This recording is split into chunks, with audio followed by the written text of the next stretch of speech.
ગુજરાતથી લઈને આખા દેશ અને દુનિયામાં ઘણી મોટી ઘટનાઓ બની છે. એ બધી મોટી ઘટનાઓમાંથી અમે તમારી માટે 10 એવા સમાચાર લઈને આવ્યા છે જે તમારે જાણવા જરૂરી છે. અને શરૂઆત આપણે આપણા રક્ષા મંત્રીથી કરીએ તો એમને આજે એવું કહી દીધું કે જેટલા સમયમાં લોકો નાસ્તો કરે છે એટલા સમયમાં આપણે પાકિસ્તાનમાં ઘૂસીને આતંકવાદનો નાશ કરી નાખ્યો હતો અને આતંકવાદીઓને કચાડવા માટે ભારતને માત્ર 23 મિનિટનો સમય લાગ્યો હતો. સાથે એમને એવું પણ કહી દીધું કે આ તો પાકિસ્તાને ફક્ત ટ્રેલર જોયું છે, પરંતુ આખી પિક્ચર જોવાની હજુ બાકી છે. આજે રક્ષા મંત્રી ભુજના એરફોર્સ સેન્ટરની મુલાકાતે પહોંચ્યા હતા અને ત્યાં તેમને ઓપરેશન સિંદૂરને લઈને તેના વખાણ પણ કર્યા હતા. પાકિસ્તાનના વિદેશ મંત્રી ઇશાક ડારે મોટો ખુલાસો કર્યો છે. 18 મે સુધી માત્ર સીઝ ફાયર છે. હવે આ વાત આમ સામાન્ય રીતે અલગ લાગી રહી છે, તમને કદાચ માનવા પણ નહીં આવે, કારણ કે જે સીઝ ફાયર હતું એને લઈને ચર્ચા તો બંને દેશના ડીજીએમઓ સાથે થઈ હતી, પરંતુ અત્યારે એક નવો ખુલાસો પાકિસ્તાનના વિદેશ મંત્રી દ્વારા કરવામાં આવ્યો છે. એમને કહ્યું છે કે 18 મે સુધી જ માત્ર સીઝ ફાયર છે. 18 મે બંને દેશના ડીજીએમઓ ફરી એકવાર વાતચીત કરશે અને સીઝ ફાયર વિશે શું નિર્ણય લેવાય છે એ જોવાનું રહેશે. આજે મધ્યપ્રદેશના સીએમ એક એવું વિવાદિત નિવેદન આપ્યું જેને લઈને અત્યારે આખા દેશમાં ચર્ચા શરૂ થઈ ગઈ છે. એમને કહ્યું કે આખો દેશની સેના અને સૈનિકો વડાપ્રધાન નરેન્દ્ર મોદીના ચરણોમાં નમન કરે છે.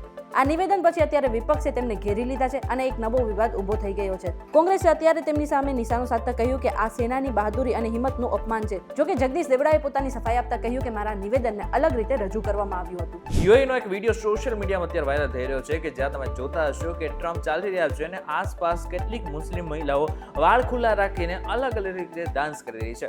સામાન્ય રીતે જોવા જઈએ તો યુએઈમાં તો કડક રીતે હિજાબ માટે પહેરવા માટે કહેવામાં આવે છે, ત્યારે ટ્રમ્પ આવ્યા અને આ રીતનો ડાન્સ કરવામાં આવ્યો, આ રીતે સ્વાગત કરવામાં આવ્યું, એ બધા જ લોકો માટે આશ્ચર્યજનક છે. હવે આવું શું કામ કરવામાં આવ્યું છે, આ કઈ પ્રકારની એક નવી રીત છે, એ કોઈને નથી ખબર. તમને ખબર હોય તમને જરા કોમેન્ટ કરીને ચોક્કસથી કહેજો. જ્યારે ભારત અને પાકિસ્તાન વચ્ચે યુદ્ધ જેવી સ્થિતિ હતી ત્યારે તુર્કીએ પાકિસ્તાનને ખુલ્લી રીતે સમર્થન આપ્યું હતું. એ પછી અત્યારે ભારતના લોકો તુર્કીનો બોયકોટ કરી રહ્યા છે અને સરકારે પણ તુર્કી વિરુદ્ધ મોટું પગલું લઈ લીધું છે. રાષ્ટ્રીય સુરક્ષાને ધ્યાનમાં રાખીને સરકારે તાત્કાલિક અસરથી ભારતમાં ગ્રાઉન્ડ હેન્ડલિંગ સેવા પૂરી પાડતી તુર્કીની કંપની સેલ્બી એરપોર્ટ સર્વિસને રદ કરી દીધી છે અને આ પગલા બાદ ઇસ્તાંબુલ સ્ટોક એક્સચેન્જ પર કંપનીના શેરમાં 10% ઘટાડો પણ થયો છે.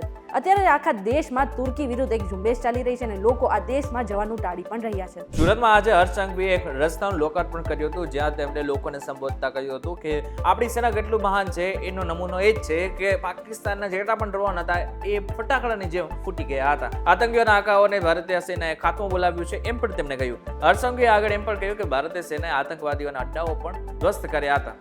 10 વર્ષમાં સરકારે સેનાને મનોબળને મજબૂત કરવાનું કામ કર્યું. ભારતમાં આવે તે પહેલા જ પાકિસ્તાની ડ્રોનને તોડી પડાયા હતા. જોકે હવે અલગ રીતે મોટા ભાગના જેટલા પણ ભાજપના નેતાઓ છે એ આ પ્રકારના નિવેદનો આપી રહ્યા છે.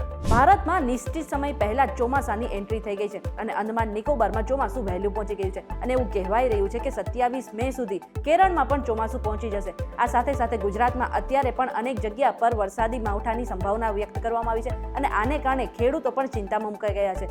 અને જો ગુજરાતમાં ચોમાસાની વાત કરીએ તો એવું કહેવાય રહ્યું છે કે 10 જૂન સુધી ગુજરાતમાં પણ ચોમાસાની એન્ટ્રી થઈ શકે છે. સસ્તા અનાજની દુકાનમાં તમે અનાજ લેવા જતા હોય તો આ ખાસ સમાચાર તમારા માટે છે, કારણ કે હવે જો હજુ સુધી તમે ઈ-કેવાયસી નથી કરેલું તો આગળના સમયમાં કરી લેજો, કારણ કે હવે સરકાર એક્ટિવ થઈ ગઈ છે.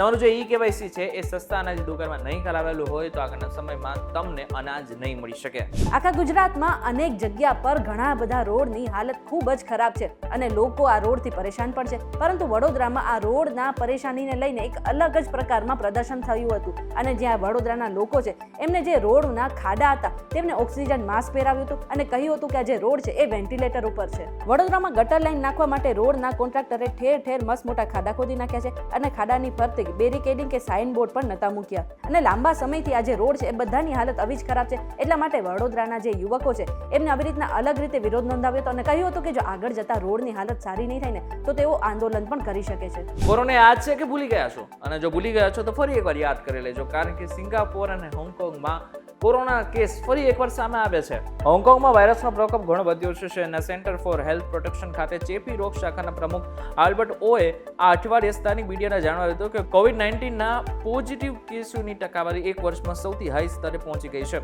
આ દરમિયાન સિંગાપોરમાં પણ આરોગ્ય અધિકારીઓ કોવિડ-19 અંગે સતર્ક થઈ ગયા છે. ત્યારે તમને શું લાગે છે, આ જે કોરોના છે ફરી એકવાર ઉથલો મારશે? એમને જરા કોમેન્ટ કરીને ચોક્કસથી કહેજો. વિડીયો થકી જો તમને કોઈ ઇન્ફોર્મેશન મળી હોય તો વિડીયો લાઈક અને શેર જરૂરથી કરજો. તથા આવા જ ઇન્ફોર્મેટિવ વિડીયોઝ માટે વીટીવી ડિજિટલ સાથે જોડાયેલા રહેજો.